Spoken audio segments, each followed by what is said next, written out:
flow in a band. We have several ideas here that were posted on my IG account, Instagram account. By the way, I'm Danielle Frankel. Thanks for joining. Hi. Yeah. So my questions were: how do you flow in a Christian rock band or a band in a church? So a lot of people ask me these questions a lot. So we can answer those now. The greatest thing is that you should always have a teacher on hand, because if you're not at the level I'm at, you need a teacher. So that will teach you the basics of how to play the violin, how to master all the chords, all the scales, all the enharmonics, all the harmonics, and all the music that comes with it. So if you don't have the knowledge of that, you better get started. So you have to have knowledge of both. So the first idea is to find a teacher that is really, able to understand you. You're able to understand them. You flow so well, because there's so many teachers out there that just disheart children, disheart students, because there's their personality, and you want someone like me. No, I'm kidding. You want someone that can relate to you on your personal level of how you think. So because there's several learning styles out there. So and if you don't know how to teach them, you can't be a successful music teacher.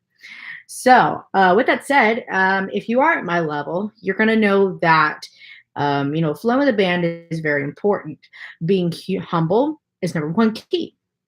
Being humble, how to respect your band leader, how to respect the people that are around you, because they're going to want to solo because the band leader is calling them to do it. So you have to respectfully say, okay, I'm going to and do my just random chords that the band leader is calling out, and I'm just going to go with the flow, and that kind of flow. So you kind of just have to pick and choose when you're going to specifically chime. Not chime, but shine. There we go. Shine. So that's how I flow in a music band, because as long as you remember that you're to respect and you're to be humble and be a servant, you have to have those keys in your mindset. You're good to go.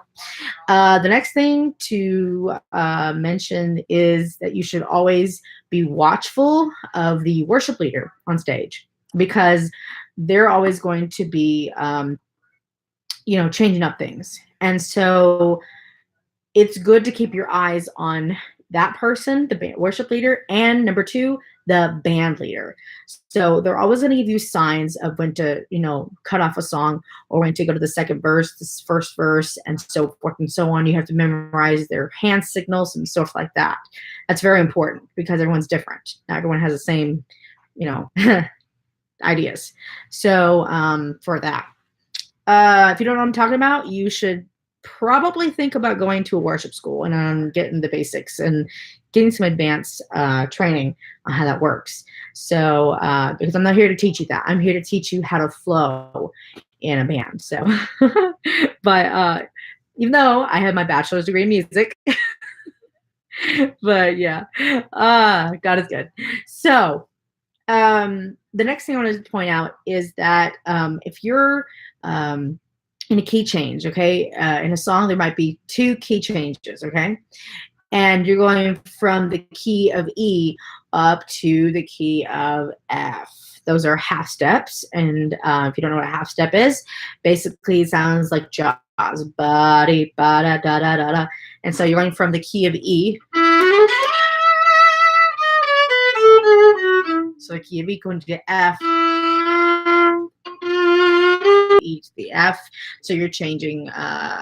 So you have to be really practiced up before you come to your rehearsal. Always be practiced up. Practice your scales, practice your arpeggios, practice any previous songs that you've done with the band, so that you're nice and fresh.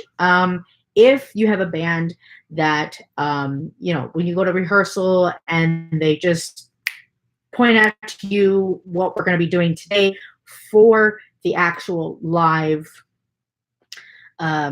concert, or live service.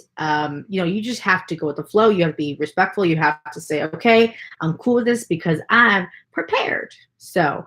Um, so you just have to remember that always have your ears, have a good set of ears, as in like headphones, so that you can hear the band leader. Make sure you familiarize yourself with their equipment, ask questions, don't be intimidated, always ask questions.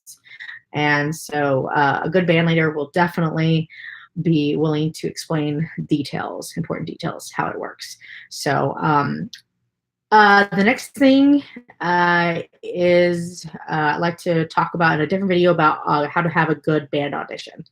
So we'll have that in a different video. But for right now, I'm going to clock off here. Thanks for watching. And if you enjoyed this video, comment below and give me a thumbs up that you like this video. And if you want more videos like this, let me know. Let a sister know. All right. Have a great night, you guys. Bless ya.